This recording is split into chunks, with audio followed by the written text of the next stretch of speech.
Indonesia Off-Road Federation Sulawesi Selatan menggelar rapat kerja daerah untuk menyusun sejumlah kegiatan off-road yang akan digelar di tahun 2019 dan 2020 mendatang. Salah satu misi utamanya yaitu pada upaya mengenalkan pariwisata Sulsel dan membawa misi sosial untuk masyarakat.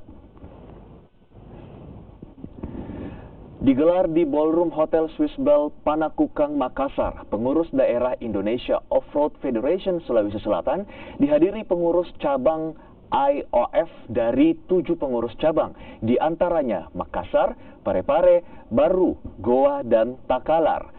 Rakerda kali ini berfokus pada rencana kerja IOF Sulsel tahun 2019 dan 2020 mendatang.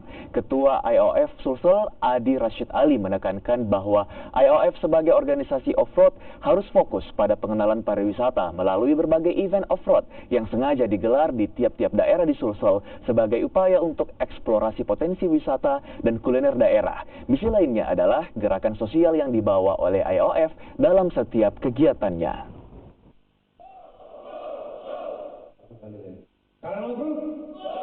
Ke depan kita akan ada agenda event seperti contoh South Sulawesi Off-Road Lane. Kita akan mengundang off-roader dari Brunei, off-roader dari Malaysia, off-roader dari Vietnam itu hadir di kota Angin Mamili ini, Sulawesi Selatan khususnya, untuk menikmati wisata tur. Tapi di samping itu kita juga akan melakukan misi-misi sosial, ya, seperti donor darah, ya, seperti pemeriksaan kesehatan gratis.